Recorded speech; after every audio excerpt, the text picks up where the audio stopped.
Next up, the Career Academy. Hello, we are from the Career Academy. I'm Lyric. I'm JC. And I'm Jordan. And this is our research findings on dyscalculia. First off, we would like to provide you with the definition of dyscalculia. Dyscalculia is a learning disorder. It affects those with the disorder. It affects... She said no laughing. It's hard. And she started I know, laughing. it's so hard for me. Okay, restart. We would like to provide you with the definition of dyscalculia. Dyscalculia is a learning disability that affects one's ability to understand and process number-based information and math-related concepts. We will be covering the following impacts on learning that dyscalculia has. Estimating quantities without counting. Using processes to solve equations. Navigation skills. Calculation skills. Reading graphs or charts. Counting change. Mental math. Remembering steps in a sequence. And making frequent and repeated mistakes. First up, we have estimating a quantity without counting, and I like to talk about substituting. Substituting is when you are able to tell a number without counting it. For example, is it easier for you to count the snap blocks in front of you or the stars on the screen?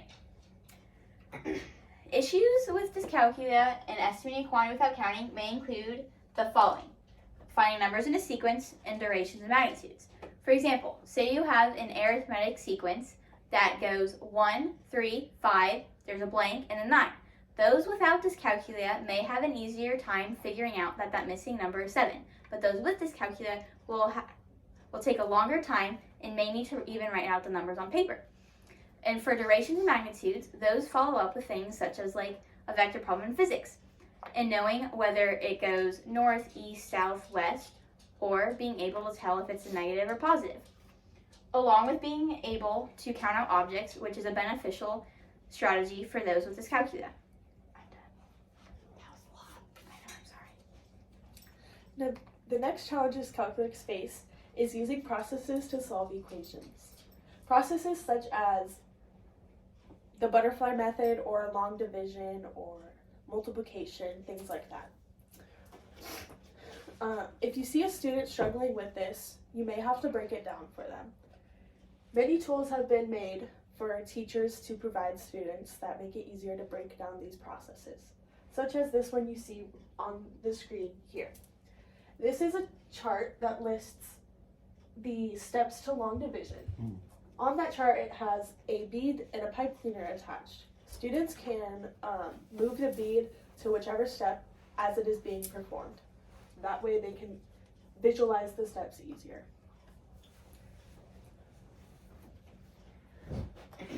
Although a simple task for many, driving with dyscalculia can make it almost impossible to reach your final destination. Besides having trouble judging distances, people with dyscalculia struggle in the moment telling their left from their right.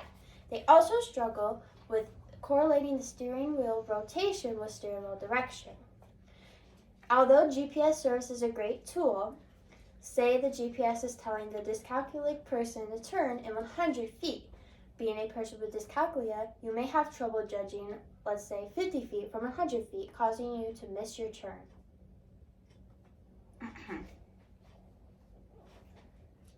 Now we'll talk about calculation skills. With calculation skills, those with dyscalculia have issues remembering what operation to use and how to use it, whether that be multiplication, addition, division, or subtraction. They also struggle with anything less than the number 1, whether that be a decimal, a fraction, money, or percentages. Something that would be beneficial is being able to use shortcuts. For example, if you have to take 25 times 11, if you take 25 and you split it up to where it's 2 plus 5 and equals 7, you then insert the 7 in between the 2 and the 5. And if you do 25 times 11 in a calculator, that will then show you 275, proving that this method works.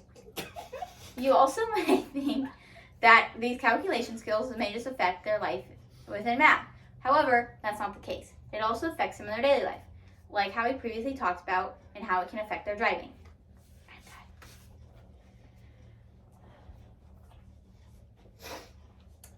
Another challenge they may face is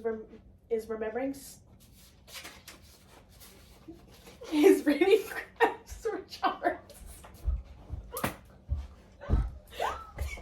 Another challenge dyscalculics may face is reading graphs or charts. Graphs have lines, numbers, dots, everything everywhere, making it overwhelming and hard to look at. Teachers can provide students that may struggle with this with graph paper. Graph paper is made with neat lines and squares, making it very easy to make graphs look neater. As for charts, they have difficulty grasping the information provided on them. Teachers can use rewind. Okay. Today we have provided you with a few examples of what is called a flow chart. Flow charts. I thought you practiced.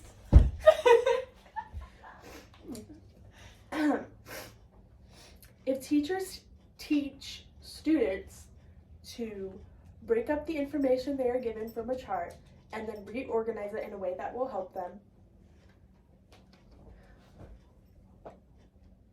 Next slide. I give up.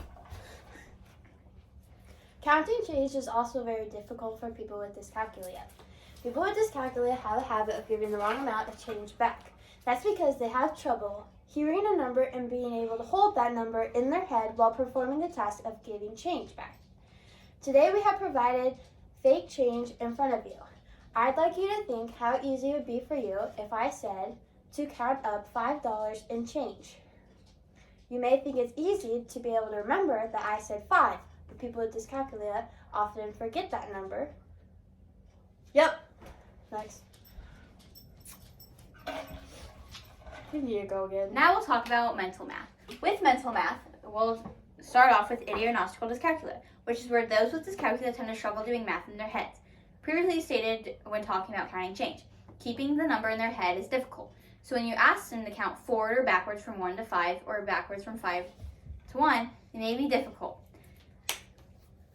They also struggle with math concepts because their brains don't process things quite like those who don't have dyscalculia do. Along with counting change, they have issues with money and decimals because, like I previously stated, it's less than 1. And so being able to tell whether 0.25 is smaller or greater than 0.50 is harder. Slay. That's how it should look back.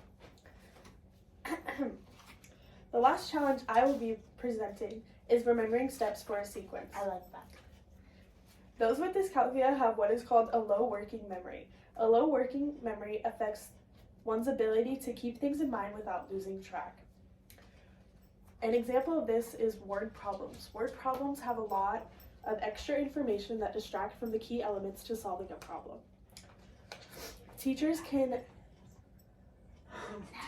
tell students to underline the key elements, which causes them to slow down, making them really engage in what they're doing.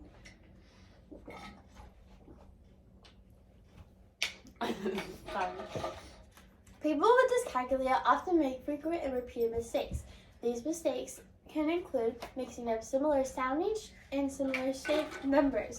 An example of this could be 16 and 60, as they both have 6 in them when pronouncing it. Okay. I'm not done. Oh, you said okay. Another example of similar shaped numbers that can get mixed up by people with dyscalculia is 2 and 5. I have some mucus.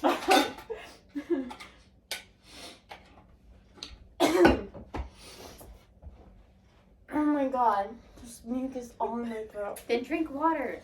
Let's say it's. It'd be nice if I had some water left. Let's say this person with dyscalculia has a meeting at 2:30. Throughout the day, they may start to mix this up for 5:30. Wait, that doesn't make sense. It's fine. They're Just- not reading the number, they're hearing it. Yes, but you said that they have trouble hearing the number. What's a number that is less than 10? Two numbers that sound the same. 1, 2, 3. Let's say a person has something written in their planner. 8:15, 8:15. Shut up! Oh my god, you asked. Let's say a dyscalculic person has 2:30 written in their planner for a meeting. Throughout the day, they may start to mix this up for 5:30 in their head. Which brings me to the fact that lots of people with dyscalculia are often rarely on time to events. That is because they have trouble judging time, as it has to do with numbers. Wow! We're done. Here's how educators can help. Adjust and individualize teaching strategies. They can look for the signs of dyscalculia. Break down difficult problems into steps. Review already taught skills often. Introduce and allow the use of visual aids. And allow Hands-on materials. and allow students to use calculators. Thank you for listening once again. I was Lyric. I was JC. And I am Jordan. Let's watch it, guys. I don't wanna 11 watch it. minutes.